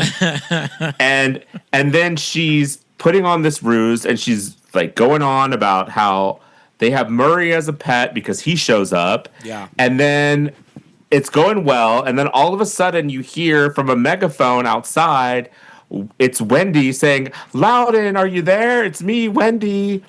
And then Nikki Finn looks over and is like, uh-oh. And then Griffin Dunne stands up and says, wait a minute. Who is this woman? She's not my fiance. And that's just funny to me. I mean, it's hilarious. And then Griffin Dunne comes to the window, looks out, sees Benny and Raul with the tied up bridesmaids, and says, Wendy it's the pimp and the fat man. I thought I killed him, in front of the people he's trying to impress at the co-op. This is comedic gold as far as I'm concerned. I mean, there's a really funny shot of when Murray walks into the room because nobody else notices. They're sitting at a table and it's the two of them and it's just this cat image of just this cat's head, just like looking over the he barely clears the top of the table. And it's so funny because it just looks like a cat like sitting there. Because me watching you guys now, I've seen that image here with your cat. A little cat, just a little cat's head, just poking up at the bottom of the screen. Yeah, exactly. I'm like, oh, it's Murray there in your apartment in L.A. Yeah. We've got a couple of annoying Murrays around our place. But I mean, I think this. I can very easily give this movie a hard time, but it is utterly watchable. It has some charm to it. It's It's just it is really fun, and Madonna is very fun in it. You just have to kind of that's her character. Like this man at Cartier is not The gay going- one. This, the gay one. the behind performance counter? of the performance of the gay salesman at Cartier is I think he's my favorite of the movie. But like, Okay, we need to talk about this because it is epic. there's a lot of like peripheral homosexuality in this movie because all the wedding It's planners, fun. Well, all the we wedding didn't even planners talk are gay. about. We didn't even talk about the detectives that have been trailing Nikki the whole What? time. In the actual fuck. And then Pete says at the very end, "Are they just gonna kiss?" I was like, I think they're gonna kiss. I think they're gonna kiss, and then they What kissed. in Yep. the actual fuck? That is crazy in 1987 how they got away with it. Oh my gosh. I'm kind of cool that it never comes off homophobic at all. No, I don't think it's it never does. means. Yeah. No. There is nothing mean spirited in this film. You know Yeah. what I mean? Yeah. It's all in good fun. I and think the two cops who get like spellbound into becoming gay in Earth Girls Are Easy is worse. Yeah. I think that comes off homophobic because they're very Because- like, yoo-hoo. Like, I don't know. like, because a lot of things in the 80s, which I love the 80s. It's my Yeah. favorite decade for movies. And as a gay person, there is I wouldn't say I'm offended by it, but there's a lot of like stereotypical gay shit that does happen Yeah. in movies to make fun of us. Yeah. And I sort of let it go for the most part. It's not crazy mean spirited, but it happens too much, I think. yes. Yes. I don't know. Like, I think in this as movie, a kid growing up in the 80s and getting made fun of in Yeah. school, and then, you know what I mean? Like, whatever. Yeah. But I mean, I'm not going to hold it against any movie that has it, but I think in this movie, it comes across more so the way it came across, like in the Golden Girls. Yeah. Like, what the wedding planner that calls B. Arthur Stretch. Yeah. now listen here, Stretch. Stretch. You know, kind of like these, they're characters, and this is what they do. You Also know? written by gay men. Right, too. exactly. Yeah. That So- guy could have played this guy in the Cartier. Oh yeah. But like, you know, when he sees her necklace and he's like, "Oh, like this clasp is broken. We can go fix this." And he's she walking said, away. "Give me that key." She And then he's like, loses "Oh!" her mind. She jumps on this man, and it's like, do you think this Cartier salesman is trying to steal your piece of junk ball chain necklace and key that means nothing? What do you think is happening right now? He literally said, "I'm going to go fix this for you." Well, what I was love like, when oh my I love when she first walks in, right? She knew she was out of her element. Remember, Yes. she skips in and then she sort of stops and looks around and is like, "Oh." And then the gay guy caught her. He clocked her right away. Yes. He says, "I don't recognize Madame, sir. Is she an out-of-town guest?" And then she sort of pretends to be like his cousin. She just makes it up on the Yeah. fly. That's not Wendy. And he says, "I don't recall Mr. Trott having a cousin." And she said she's been away a few years in boarding school. And he's like, "Oh, was the boarding school Swiss?"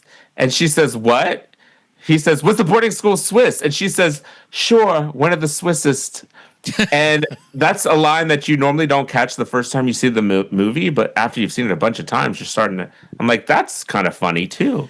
And then the funniest thing for me in this movie is right after she leaves Cartier, when they're The explanation about stealing running the out. silver. Yeah, they're running out of the place because the necklace gets thrown into. This is kind of random.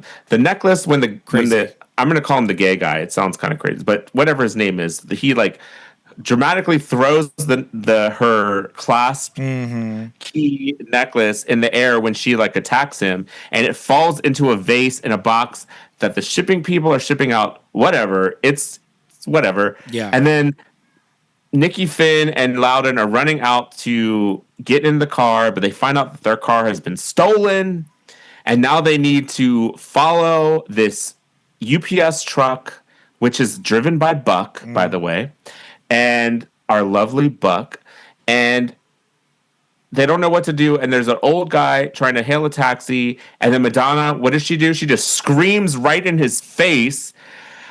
That's to how get you in the steal. taxi. That's how you steal a taxi. And that is chaotic and hilarious. That's how you steal a taxi in New York in the 80s. I have always wanted to do that in my life, and maybe one time before I die, I will do that.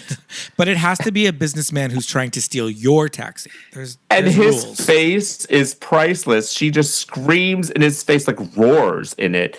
And they get in the taxi, and then they follow the truck. But I thought that was that's always been a highlight for me in this film, that her just not knowing what to do and just screaming at that taxi driver in that guy's face. Mm-hmm. I did really appreciate her explanation of stealing silver items from Cartier, because they don't give a shit about silver. It's a loss leader. They work with diamonds. Yeah. So they put that out and they expect you to steal it. I was just like, makes sense to me. Makes so much sense. I definitely got excited when there was a Sam Goody shopping spree. I mean, that, because I love a good mall, a good 80s mall. Well, because this was at the beginning when she is leaving prison and Loudon is driving her, but she somehow gets in the driver's seat. Right? So we noticed that they're circling the Rose Bowl in Pasadena. Yeah, there's a lot of New York location shooting, but there's a lot of not New York. There's a lot of here's the thing about LA that, and area. It's easy to pick up on it if you know both of the locales, right? Yeah. Well, because here's what happened in New York. They filmed in the winter of '86 going into '87.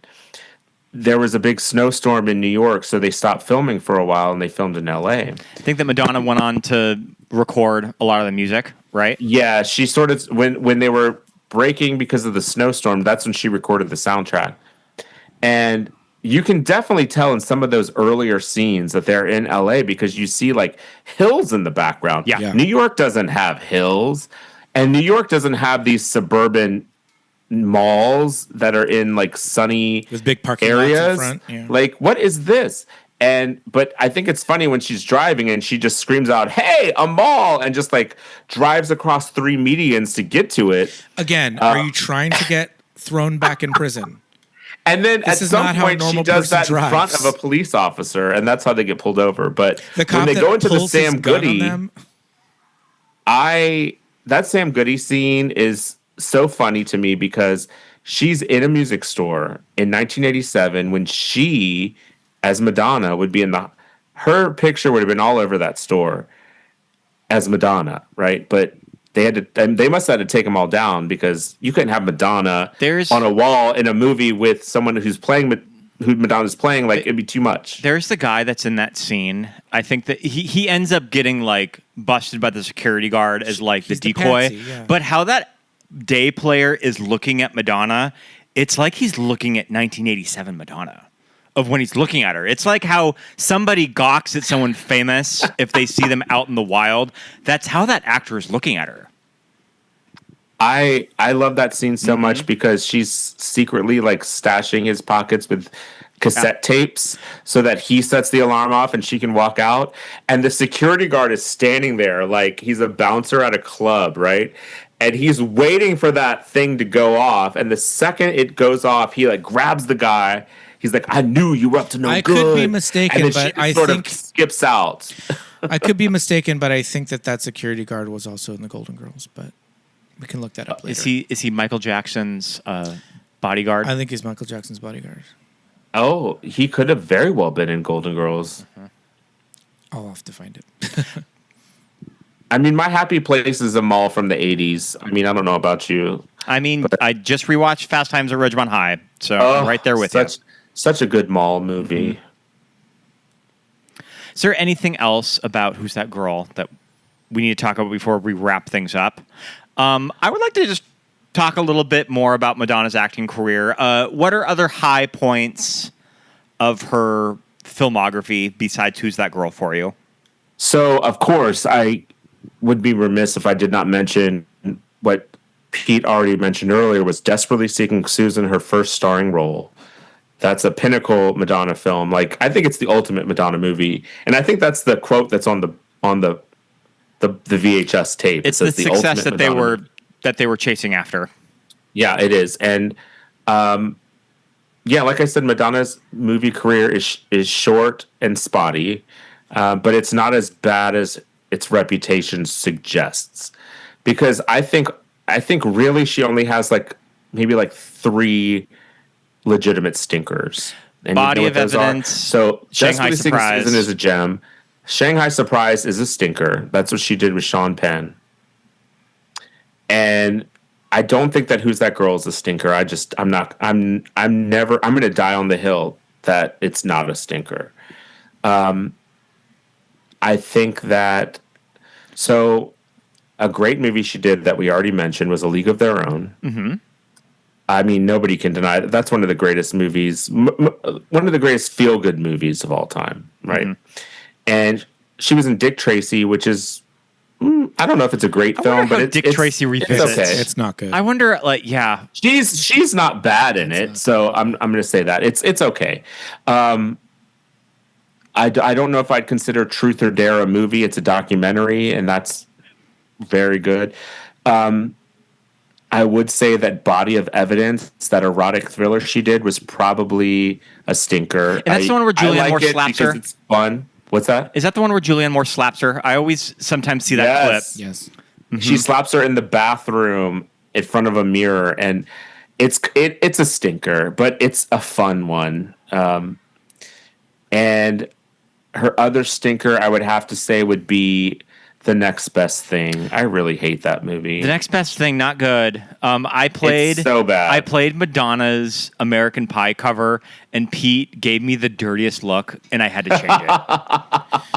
I mean, I had to change it. That song is just bad. Mm-hmm. It's just not a good song, and it's like her version of it is fine, but it's like I don't want to listen to a 7-minute fine song, Madonna song. Well, honestly, like to be fair, it's honestly like, why did she want to cover this? Like, when you think of singer-songwriter together songs, with marketing, you don't think probably. of Madonna. Yeah. I mean, you are forgetting the movie that she made with Guy Ritchie. I was gonna say you're forgetting about Swept Away. Swept Away. Like, we Swept Away is so bad that I forgot about it. VH1, Swept Away, one of those weird movies that was a staple of VH1 around 2004, 2005. That it would always be on. Swept Away is painful to watch. It's painful to watch all around. The only redeeming thing about that entire movie is the dream sequence where Madonna sings "Come On to My House" by Rosemary Clooney in the dream sequence. That's the only good thing about that whole movie. I like to think that Madonna might have a few more bad movies left in her.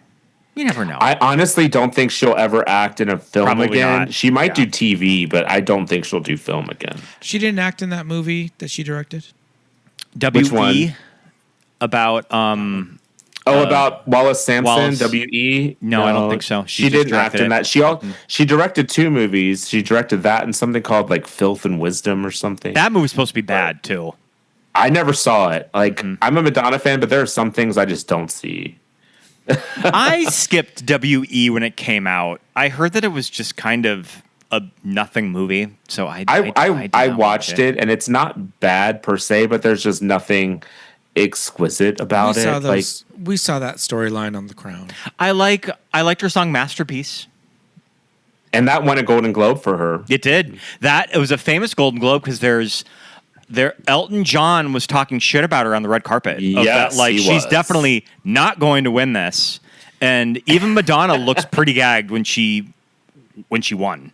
Too. And then Elton's face was so like sour grapes when she's winning. He's so pissed. That was in the middle of their feud. Andre Rosie Brown, the Sam Goody security guard was in 2 episodes of The Golden Girls. Brother, can you spare that jacket? As Michael Jackson's bodyguard. And you got to have Hope. Rose is convinced that Bob Hope is her real father. The episode of the talent show. He plays a bodybuilder. Yeah. So, the Brother Can You Spare a Jacket is one of the most despised episodes of Golden Girls by fans. We love that episode. Gotta get that lottery ticket. I don't feel one way or another about it, but fans Empty Nest is worse. Empty Nest is my least favorite song. Yeah, that doesn't. My least favorite episode of Golden Girls, Empty Nest, and also Mr. Terrific. I hate Mr. Terrific. People don't like Mr. Terrific. I don't like that one. Yeah. But one more thing I wanted to mention about Who's That Girl? Did you notice in the opening credits, Jan de Bont is on there, And he was was the future director of Twister, and he started off as a director of photography. For did they just get Twister and Speed? Did they just get Jan de Bont because he had been mauled on the set of Roar? So he knows how to work. He with knows how to lions. work with big cats. Maybe. So I own that movie, by the way, Roar. Yeah, so do we. That Roar. movie starring Tippi Hedren and Melanie. I own it. It's wild. The movie makes no freaking sense whatsoever. No. It makes Who's That Girl look like Gone with the Wind. It's just a lot of people screaming. And you don't know what the tone is. Is it a comedy? Is it a horror? I just like all the don't know shots of the cats. I like all the. I love those two tigers in the Pretty Jeep. crazy. I own it just because it's like a wonder of filmmaking, like how they even were able to do this, and because Tippi Hedren is in it, and I'm kind of like a Tippi Hedren fan. I love her. I mean, we snatched it up pretty quick when we Plus, you don't know how long something like that's going to be available to buy. We got to see it. why, We got to see it at the Silent Movie Theater here in LA. Oh, that's fun. Yeah. All right, we should probably wrap things up. Yes, indeed. All right, Robbie, thank you so indeed. much for joining us. Thank you so much. Do you want to talk a Thank you little so bit much. about your podcast? Yeah, so I'm Swish here as a Edition. guest. My podcast that I co-host with my friend Scott is called Swish Edition. Swish Edition has been around since 2010. My friend Scott has done it. I met him in Washington, D.C., and he recently asked me to be a new co-host. Swish Edition, it's a weekly show. We comment on pop culture, entertainment, the entertainment industry, travel, silly trends, celebrities, movies, TV, dumb criminals. We do fun stuff. So, and it's me and Scott. We're both two gay guys. Sometimes we have snarky commentary to what we're talking about or to each other.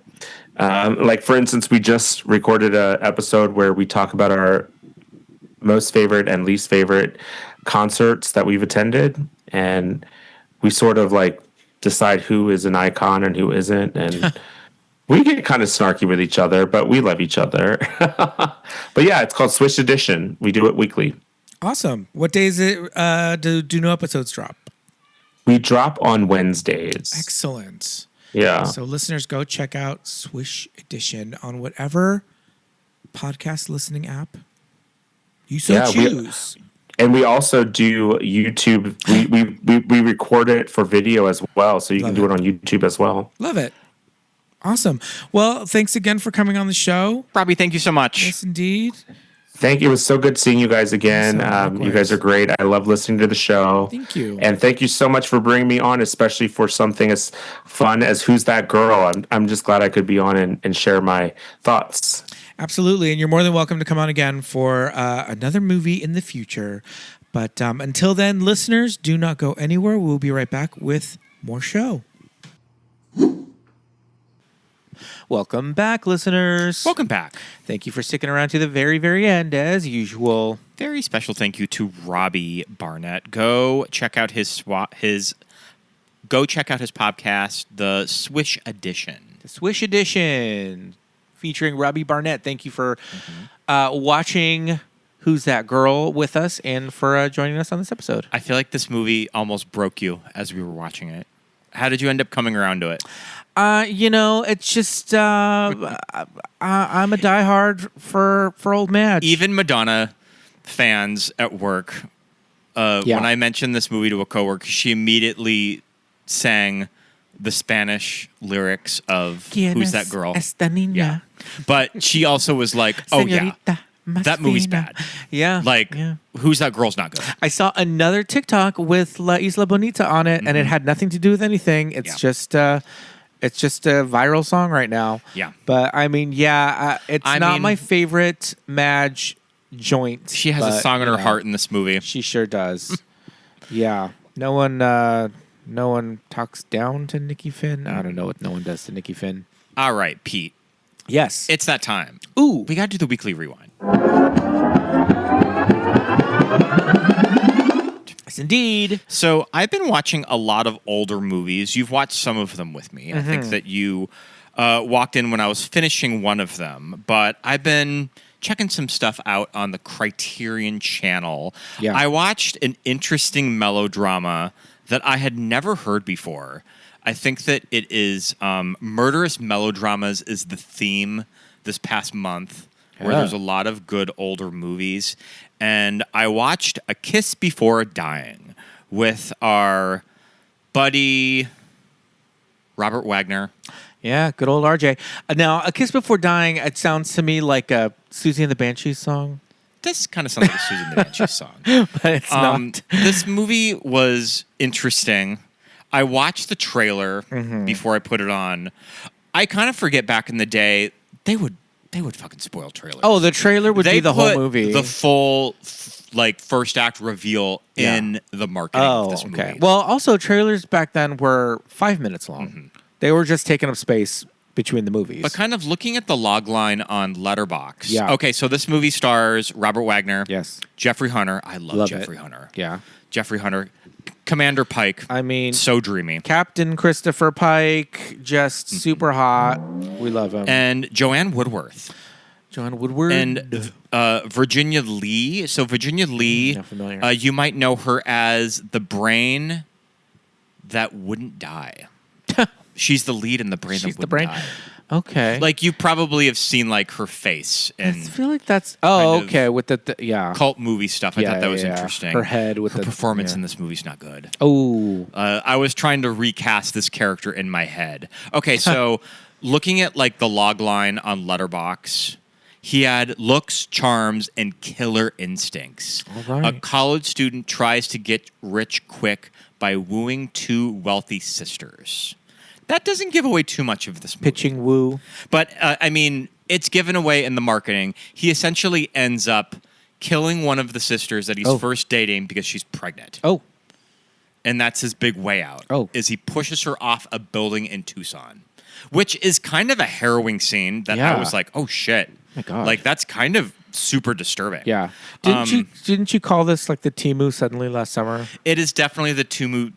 No, it's not Suddenly Last Summer. It's A Place in the Sun. Ah, okay. Yeah. Reminded me a lot of A Discount, A Place in the Sun. Okay. But this movie was really fun. It's definitely brings the melodrama.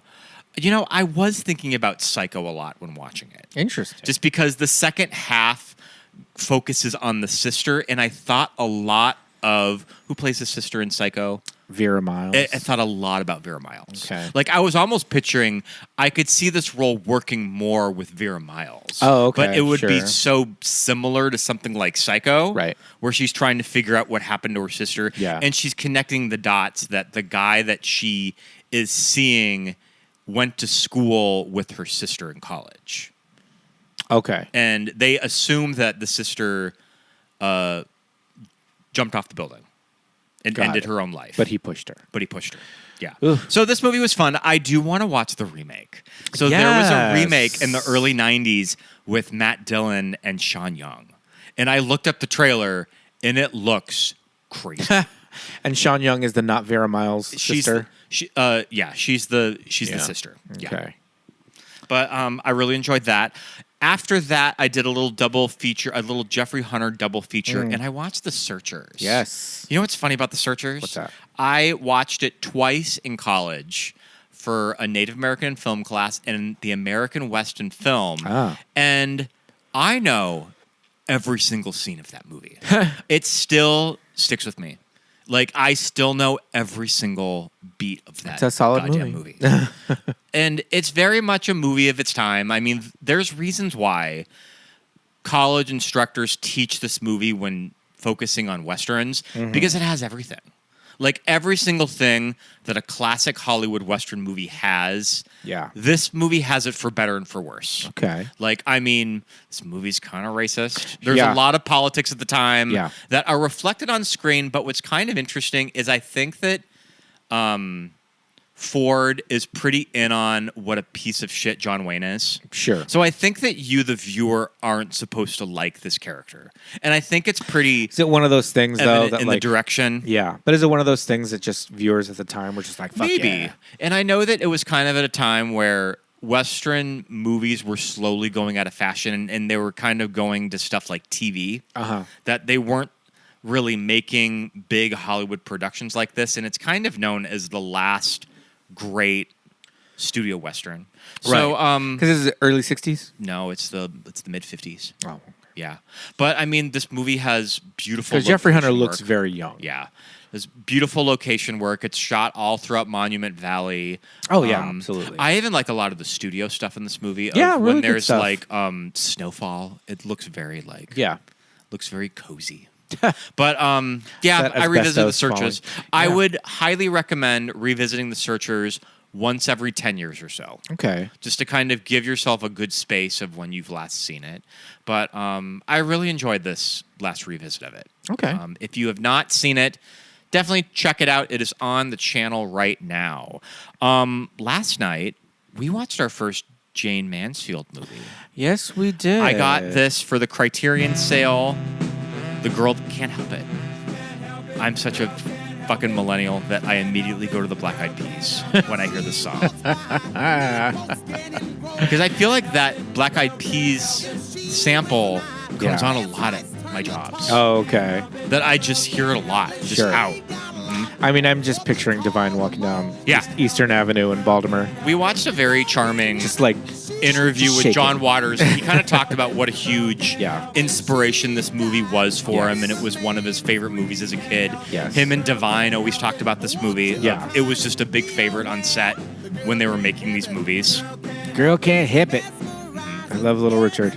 You know, it is a very interesting movie because, I mean, first of all, Jane Mansfield is like icon legend. That- you watch her that and you're just hourglass like, shape. oh my goodness, Mesmerizing. Her That body proportion. is like snatched, fierce. All her clothes are snatched on her body. Everything. Her shape is insane in this movie, but also aside from that, she's doing some good work. She's you know, she's putting on a character. Like she's doing some good work. She is acting in this movie. Yeah. And it's not just a Marilyn knockoff, you know? And the other crazy thing the whole time you're watching, you're just like, oh my God, there's Mariska. Yeah, there's certain. You know what's funny is I never used to really Yeah, think you wouldn't about that see it. about Mariska Hargitay, but I think it's the very first scene of Jane Mansfield in this movie that I'm like, oh, there she is right there. If somebody put Yeah. her in drags. There's her daughter right there. If somebody Yeah. put her in drags and the platinum wig, Dead Ringer. you could do it. Yeah. You could do the face easy because the features are there. James could probably do it. Yeah. I thought a little bit about Born Yesterday. Yeah. Because I mean, Jennifer Holliday. Born Yesterday, Judy Holliday. Judy Holliday. Jennifer Holliday. I think Born Yesterday is 1950. Okay. So it definitely reminded me of that type of a story of kind of trying to make this woman over. I mean, in Born Yesterday, they're trying to make her into like an academic. In this Right. movie, they're trying to make her into a pop star. Sure. Yes. Mm-hmm. The interesting thing about this movie is that it's a musical. Yeah. There are so many numbers in this movie. But it's diegetic, though. The cool thing Yeah. is that all of the bands are there performing, air quotes. They're all lip So it's syncing, not right? like a traditional MGM musical. Right. Yeah. It's in that, like, I guess, kind of cabaret style, in that, like, there's a purpose for this because they're constantly going out to nightclubs and to this and that and to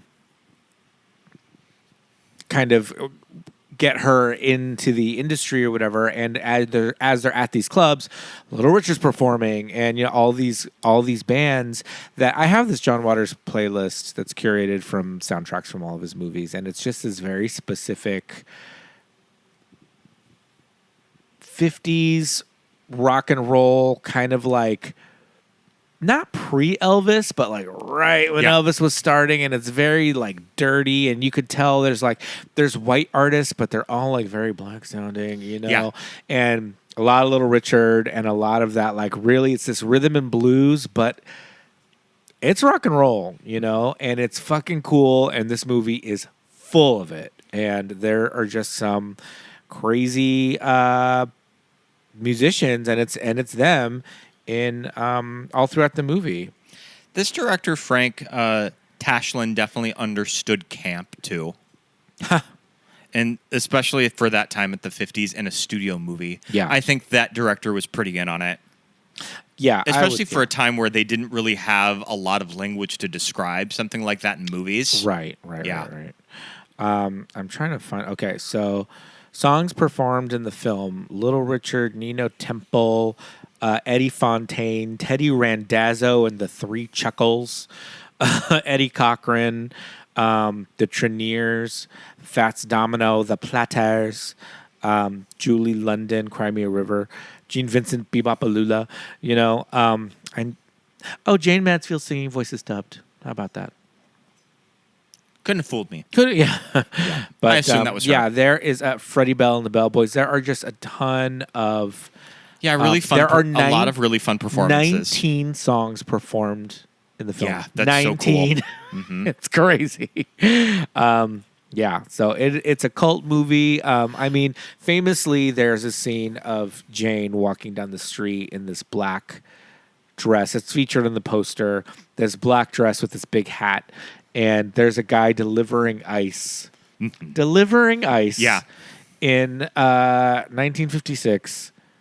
Is that just some campy, corny I think joke, for that time, that was pretty out of date. Yeah. And they just wanted a campy image. The ice delivery man, the block of ice melts on him as she walks by. And the milkman, a jug of milk that's in his hand explodes. You got to love a ejaculation joke in a 1950s movie. And she just walks by and kind of looks over at them, just like, this old thing. Fierce. It's really fun. And we've got the Criterion. I love all of the disc. stories of Jane Mansfield. John Waters mentioned that she just had a bar in her house that was just for the press. So they could just make reporters drinks while she was entertaining them and doing interviews. Love it. Yeah. That house of hers, that The pool. crazy house with the pool and the Yeah. pink and the leopard and it's that very specific rock and roll, punk rock, 50s though, kind of S&M-y, kind of with the leopard print and all of that stuff. It got a very Betty Page undertone to it. It's almost like a subculture. Well, yeah, absolutely. Yeah. One of my favorite scenes in the movie. They're driving in this crazy fucking gigantic boat of a car. Yeah. And she just pulls off the side of the road down That an wide embankment. shot. I think this movie takes place on the East Coast, but this is clearly shot Yeah. off Malibu. It's like Malibu. Yeah. Off the embankment onto the sand in this car. And she's like, let's have a picnic. And she's wearing this yellow dress. And it's a 50s style dress. So it's that new look. What is Violet Chachki always wears? The Dior? Natasha Dior. Yeah. Kind of silhouette, the big skirt. And she goes to a hint of a bush. Well, she says, I'm just going to go change. I'm going to go change. Yeah. And she goes behind a leaf. It's such a funny visual but gag. she just takes the skirt Yeah. off and it's a bathing suit. Yeah. And it's so cool. It's like, oh, I did not see that coming at all. One of the coolest reveals, just taking the skirt off. Dare I say, is it very Tara Sanchez? A little bit. Yeah. Always known for the reveal. But yeah, this was a fun movie. I'm Yeah. glad that I bought it. Yeah, a lot of fun. We'll have to check out some other Jane Mansfield movies. I know that this is kind of known as the one Yeah, this as is the best one. This is the ultimate Yeah. Jane Mansfield movie. Yeah. So we got it. All right. We got to talk about some Drag Race. We haven't talked a lot about Drag Race. I don't even think we even talked about this current All-Stars. I think we were so just over it by the end of it that we're just sure. Of course, Crystal just wins. But, all right. So we're watching 2 right now. Yes. We're doing Down Under, Drag Race, Down Under versus the World. Yes. And Latina Royale. Drag Race Mexico, Latino Royale. Okay. Yeah. It's technically Drag Race Mexico. Is it Drag Race Down Under? Yes. Okay. It's Down Under versus the World and Mexico Latino Royale. We watch every season of Down Under. Yes, we have watched every season of Down every Under. single season. And it's not one of those things that we just forget to watch it. We watch it every week. Yeah, absolutely. So, I guess that it hooks us. But I think that we watch it for the unique Australia quality about it. Right. So Lazy Susan, the current reigning queen, season 4. Love Lazy Susan. Love Lazy Susan. She did great on her season. Did great. One of my favorite winners. I liked Isis from last season. Yeah. Isis Cosby. And Isis's season Not Isis began Cosby. rough, It did. too. It did. That you It were was kind of like, wondering, who the like, hell's going to win this? who is going to end up taking this? Because everyone is not great. Yes. And we have seen some questionable winners. Yes. From Australia, from Down Under. But we really like Lazy Susan. I feel like Lazy Susan is a Down Under winner that could compete on a versus the world or an all winners with U.S. girls. Yes. I learned on Purse First Productions, whatever Bob's standalone podcast is, that Lazy Susan auditioned for U.S. Drag Race several times.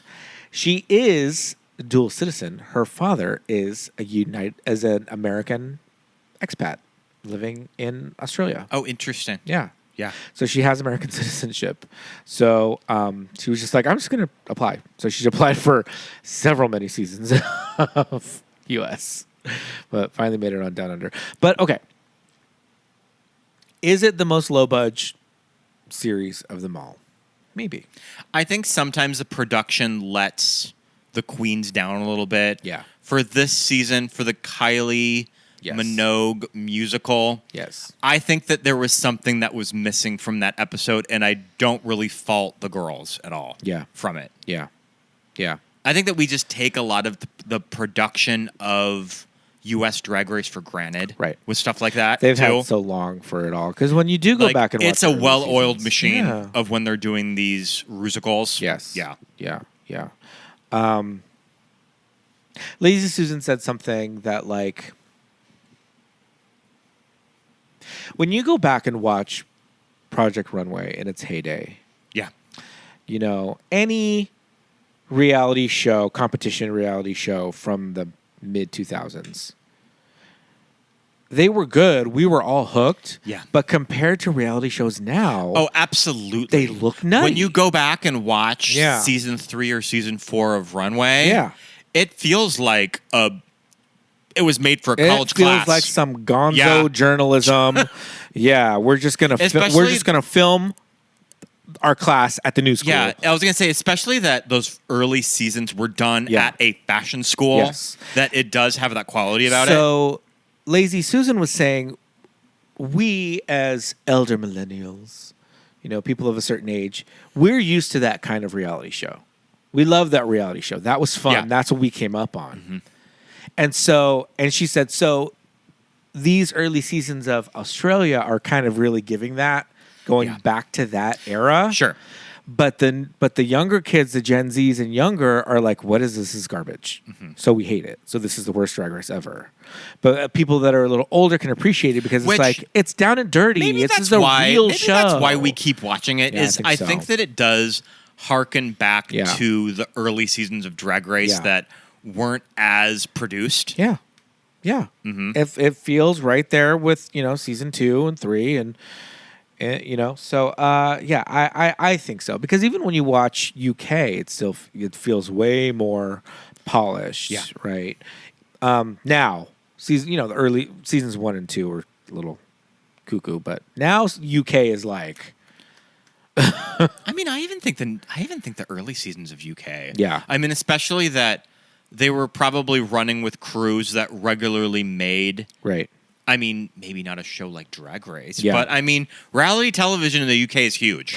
Yes. So I guess they had. This is true. They had This is something true. like that. So Courtney Act was incorrect in stating that Down Under versus the World is filmed in Portugal. She is correct that what is it? What did Alyssa win? Queen of the Universe? Global All Stars No, Global All Stars. was Portugal. I thought Global Colombia. All Stars was Colombia. Colombia. You're right. Colombia.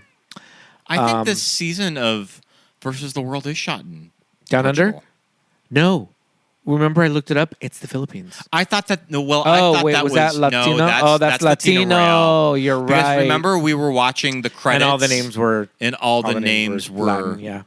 You're right. Okay, so I'm wrong. we're I kind was of Portuguese? I was conflating the two. Yeah. Yes, it is in Portugal, and it is Latina Royale that's in the Philippines. And I was like, why are all these dancers Filipino? God, the amount of work that these studios will do to get tax write-offs or anything. seriously. I mean, the same thing's happening with Paramount Studios right now, possibly moving out of Los Angeles. Crazy. Yeah. They can't take Norma Desmond out of Melrose Avenue. I don't even want to think about that. The Starship Enterprise is there. Mm-hmm. The bones of the Starship Enterprise are on Melrose Avenue at the Paramount lot. But we're enjoying Down Under versus the World. Lala Ree is giving craziness.